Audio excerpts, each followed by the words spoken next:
Assalamualaikum warahmatullahi wabarakatuh. Perkenalkan, nama saya Helga Faisa Fahar Nabilah, NIM E31230892. Saya akan menjelaskan tentang pie chart dan line chart. Nah, sebelumnya, pertama yang harus dilakukan yaitu load library atau mengimpor pustaka-pustaka yang dibutuhkan, seperti mengimpor pandas yang digunakan untuk menganalisis dan memanipulasi data, kemudian mengimpor NumPy untuk menghitung perhitungan numerik, kemudian mengimpor Seaborn dan Matplotlib untuk membuat visualisasi data. Dan juga di sini saya menggunakan SQL Alchemy yang berfungsi untuk menghubungkan program kita ke database MySQL sehingga kita bisa mengambil data dari tabel yang ada di MySQL. Kemudian yang selanjutnya adalah load data. Engine create engine MySQL connector localhost Mintra product catalog ini berfungsi untuk membuat koneksi ke database Mintra produk catalog.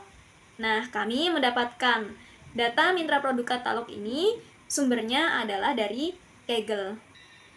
Nah, setelah membuat koneksi ke database, langkah selanjutnya adalah membaca data dari tabel Mintra produk catalog dan menyimpannya ke dalam data frame. Kodenya adalah seperti ini, df pdread SQL select from Mintra produk catalog engine. Dan print baris pertama data, print df head. Ini berfungsi untuk menampilkan beberapa baris pertama untuk memeriksa data. Nah, outputnya adalah seperti ini, yaitu menampilkan baris pertama data.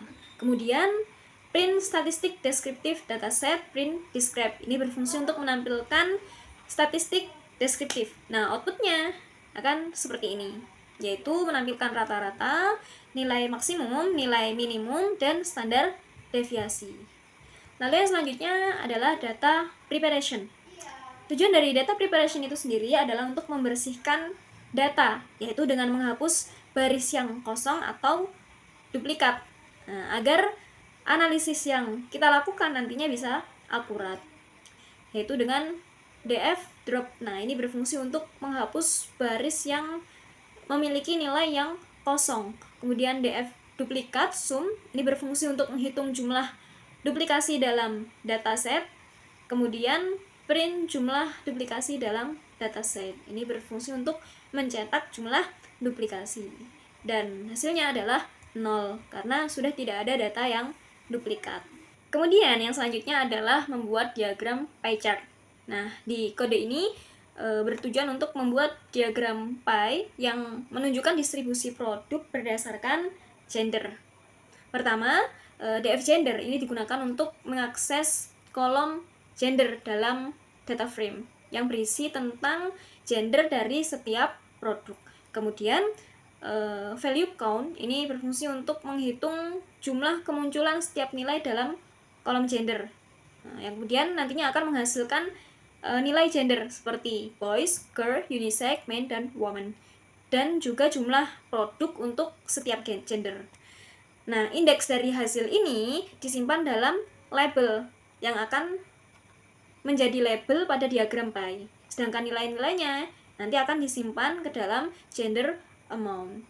Dan variabel explode ini digunakan untuk menonjolkan atau mengeluarkan bagian unisex pada diagram pie. Kemudian PLT feature fixed size 8,6 ini digunakan untuk membuat figur dengan ukuran 8 kali 6 inci. Kemudian PLT pie ini berfungsi untuk membuat diagram pie. Explode shadow true ini digunakan untuk membuat efek 3 dimensi pada diagram pie chart. Dan yang terakhir adalah PLT title. Ini berfungsi untuk membuat memberikan judul pada diagram pie. Lalu PLT show untuk menampilkan diagram pie tersebut. Maka tampilannya akan seperti ini. Nah, pada diagram pie chart ini dapat kita lihat bahwa produk untuk wanita di sini lebih mendominasi, yaitu mencakup 41% dari total produk. Kemudian produk untuk pria juga banyak, yaitu 36,8%, yang menandakan bahwa pasar antara wanita dan pria itu hampir seimbang. Selain itu, ada juga kategori produk unisex atau untuk semua gender, yaitu 9,5%, produk untuk anak laki-laki yaitu 8,8%, sedangkan untuk anak perempuan 3,5%. Yang terakhir yaitu produk unisex untuk anak-anak yaitu 0,4%. Lalu yang selanjutnya adalah membuat line chart. Nah, Kode ini digunakan untuk membuat line chart merek yang paling populer berdasarkan harga rata-rata. Yang pertama yaitu menganalisis merek yang paling populer dengan kode seperti ini. Top brand, DF product brand, value count. Ini berfungsi untuk menghitung jumlah kemunculan masing-masing merek dalam kolom produk brand. Kemudian head 20 ini untuk mengambil 20 nilai teratas dari hasil value count. Lalu yang selanjutnya adalah menghitung rata-rata harga per merek, yaitu dengan average price brand ini. Kemudian Fig X2 PLT subplot ini untuk menggambar grafik. Kemudian AX2 set X label dan XY label ini berfungsi untuk membuat label pada sumbu X dan sumbu Y. Kemudian AX2 plot dan text params ini untuk menggambar grafik garis dengan harga jumlah rata-rata. Lalu yang selanjutnya adalah AX set X tick dan set X tick label ini untuk mengatur label di sumbu X dengan nama label. Dan PLT title untuk menambahkan judulnya yaitu 20 merek teratas berdasarkan harga rata-rata. Lalu PLT tag layout ini untuk menyesuaikan tata letak, lalu PLT show untuk menampilkan grafik. Maka tampilan grafiknya adalah seperti ini. Nah, pada grafik line chart ini dapat kita lihat bahwa sumbu X-nya adalah nama merek dan sumbu Y ini adalah harga rata-ratanya. Nah, di sini juga dapat kita lihat bahwa harga rata-rata tertinggi adalah merek Titan dengan harga rata-ratanya adalah Rp6.000, sedangkan merek dengan harga rata-rata terendah adalah Cortina dengan harga rata di bawah Rp1.000. Nah, cukup sekian penjelasan dari saya. Untuk selanjutnya akan dijelaskan oleh rekan saya. Di sini saya Yonatan Kristodo dengan NIM E31230931. Di sini saya akan menjelaskan bar chart. Pada kode yang sudah ada di layar ini, kode berikut ini digunakan untuk membuat grafik batang yang menampilkan harga rata-rata berdasarkan jenis kelamin. Untuk yang baris pertama, PLT figur dalam kurung fig size sama dengan dalam kurung 8,6 tutup kurung. Di sini digunakan untuk menentukan ukuran gambar grafik dengan lebar 8 dan tinggi 6. Untuk baris yang kedua ini AFG Press Gender dot plot dalam kurung kit sama dengan bar, color flower blue, line width sama dengan 1. Di sini digunakan untuk menghasilkan grafik batang dengan data dari AFG Press Gender menggunakan warna biru, flower blue, dan ketebalan garis 1. Untuk yang baris yang ketiga ini plt.x label dalam kurung gender. Di sini digunakan untuk memberikan label sumbu X dengan teks gender. Untuk yang baris keempat ini plt.y label dalam kurung average price. Di sini digunakan untuk memberikan label sumbu Y dengan teks average price. Baris yang kelima plt title dalam kurung rata-rata harga per gender. Di sini digunakan untuk menambahkan judul grafik yaitu dengan nama rata-rata harga per gender. Baris yang keenam PLT X dalam kurung rotation sama dengan 0. Di sini digunakan untuk mengatur rotasi label pada sumbu X menjadi 0 derajat dalam kurung atau horizontal. Untuk yang terakhir, plt.show di sini digunakan untuk menampilkan grafik yang telah dibuat. Seperti yang sudah tercantum di layar, di sini adalah hasil dari tabel yang telah dibuat. Berikut adalah grafik. Grafik di bawah ini adalah grafik batang yang menunjukkan harga rata-rata berdasarkan kategori gender. Sumbu X merepresentasikan kategori yang terdiri dari boy, girls, man, unisex, unisex, woman, dan sumbu Y menunjukkan rata-rata harga untuk masing-masing kategori tersebut. Dari grafik ini dapat dilihat bahwa kategori. Untuk materi selanjutnya akan dijelaskan oleh saya. Sebelumnya perkenalkan, nama saya Fadlan Suryananda dari MIF golongan B dengan NIM E312-30832. Ya, di sini saya akan menjelaskan materi scatterplot dan juga heatmap. Apa itu scatterplot? Scatterplot adalah jenis grafik yang menampilkan hubungan antara dua variabel numerik. Dalam scatterplot pasti memiliki titik atau poin yang digunakan untuk merepresentasikan satu data atau suatu data pada koordinat tertentu. Kemudian kita lihat pada Jupyter notebook saya, pada kode 8 ini merupakan kode untuk menampilkan grafik scatterplot tersebut. Pada kode tersebut kami menginputkan 3 library, yaitu Pandas, Matplotlib, dan Seaborn. Kemudian kita akan memuatkan data pada PD pada read CFC ini. Pada DF sama dengan PD read CFC CSV buka kurung customer shopping data CFC. Ini merupakan nama dari CSV Excel yang telah kami cari atau kami ambil dari Kaggle. Kemudian save ini untuk pemisah titik komanya. Nah, setelah itu kita akan membuat scatterplotnya dengan menentukan X-nya sebagai quantity, Y-nya sebagai age atau umur atau usia. Nah, kemudian who ini digunakan untuk memberikan warna berbeda pada setiap nilai atau nilai gender. Kemudian pada kode selanjutnya menentukan label dan juga judul. PLT X label quantity dan juga PLT Y label age atau usia. Ini menambahkan label untuk sumbu X dan sumbu Y-nya. Kemudian PLT title. Nah, PLT title ini untuk memberikan judul di atas grafik tersebut.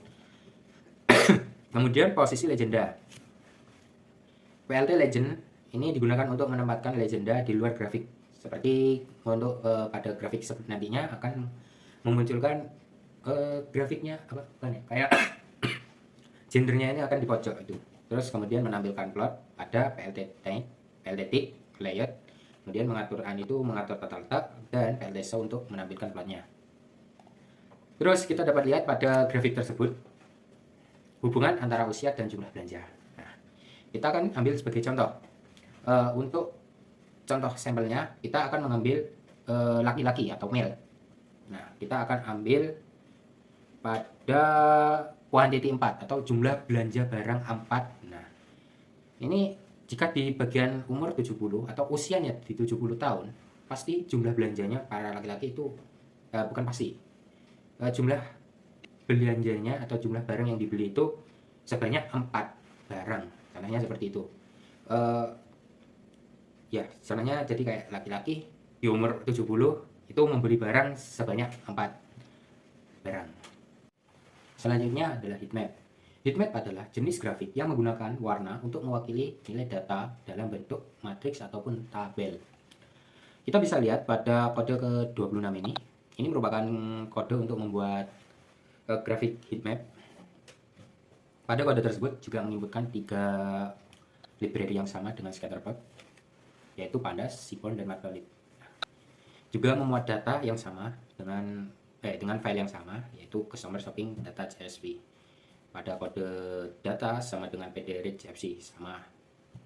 Nanti datanya akan disimpan pada variabel data tersebut.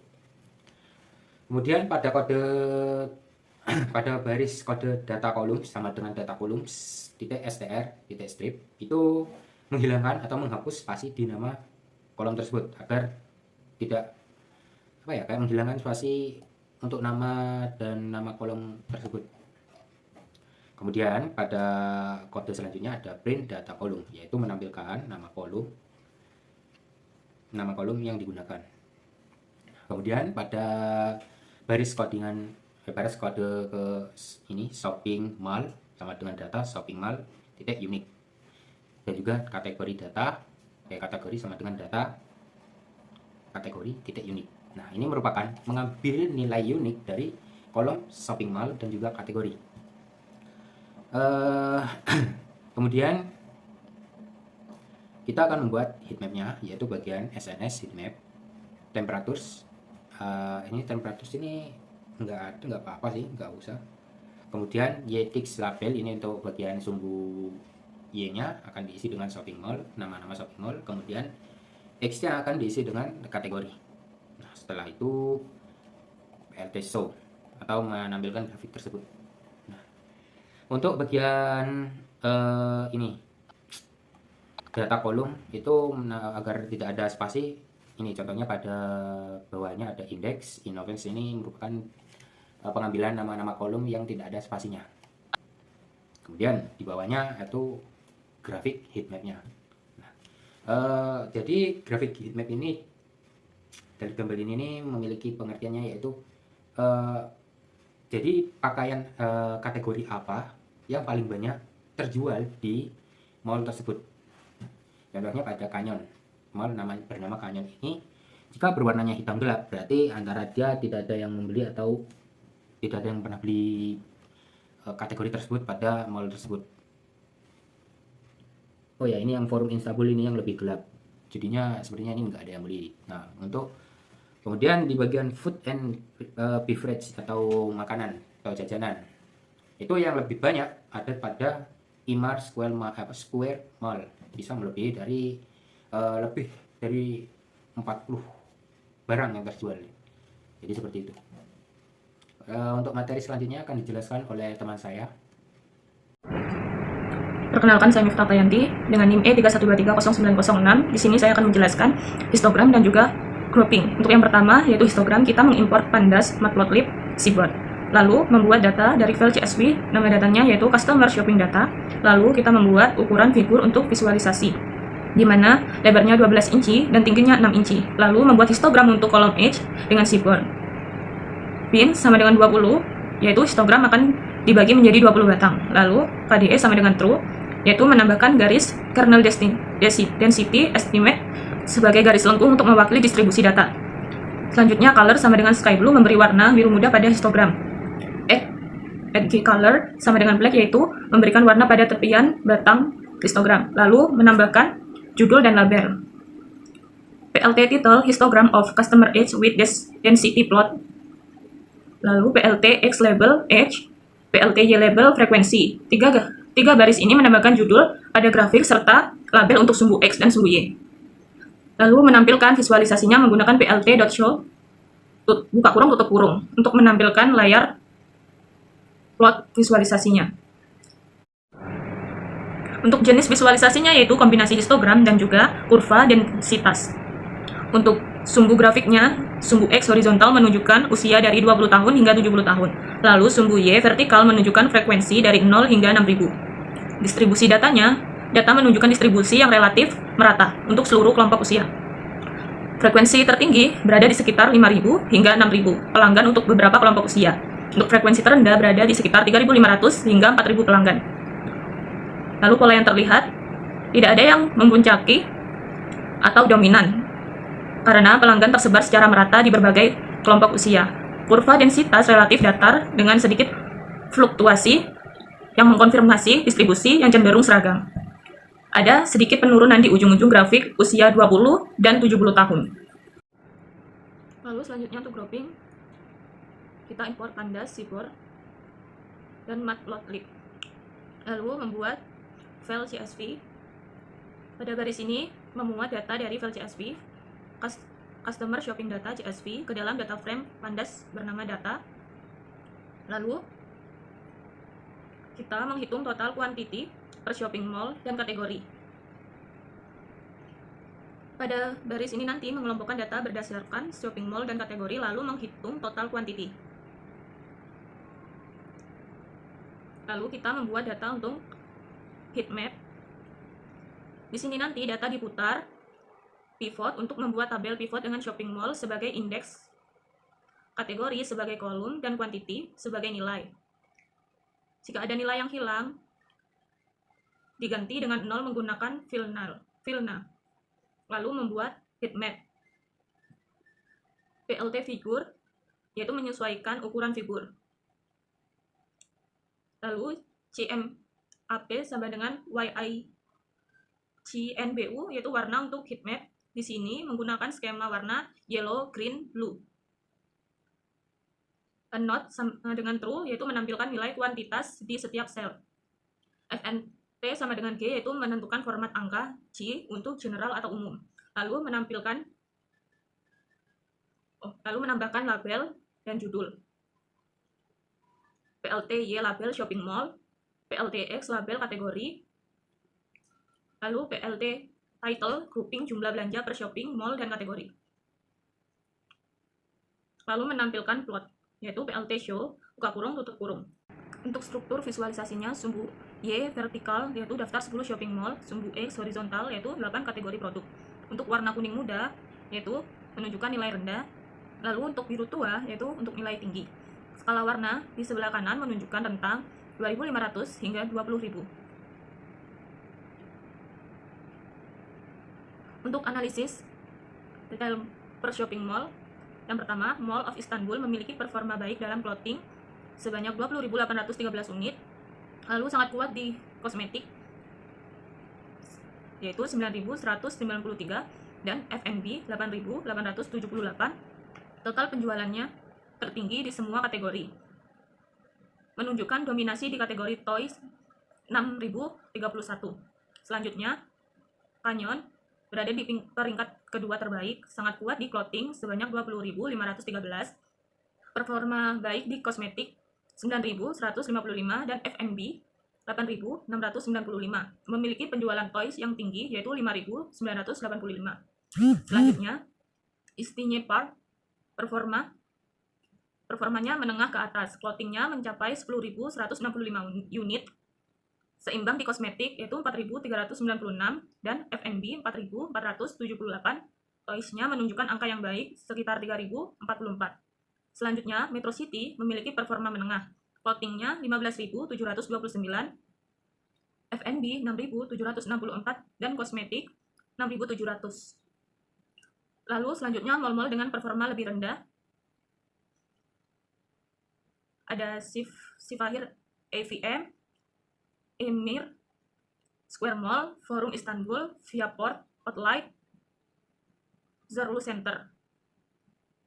Lalu untuk analisis detail per kategori clothing, untuk kategori ini terkuat di semua mall, rentannya 5.038 hingga 20.813 unit.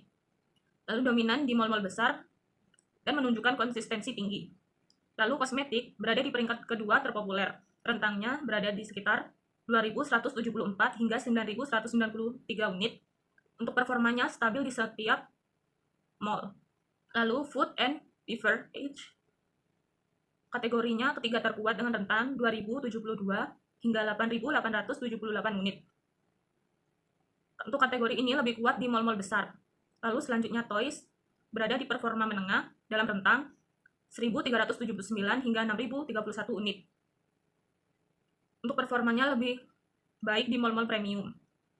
Lalu Swoosh performanya menengah ke bawah, rentangnya 1.452 hingga 6.112 unit. Relatif konsisten di setiap mall. Lalu teknologi performanya bervariasi dalam rentang 673 hingga 3.067 unit. Lebih baik di mall-mall besar untuk performanya. Souvenir kategori ini dengan performa lebih rendah dalam rentang 651 hingga 3.025 unit. Dan yang paling rendah di Viaport Outlet. Untuk books, umumnya kategori ini terendah dalam rentang 720 hingga 3.099 unit. Performa terbaiknya di Mall of Istanbul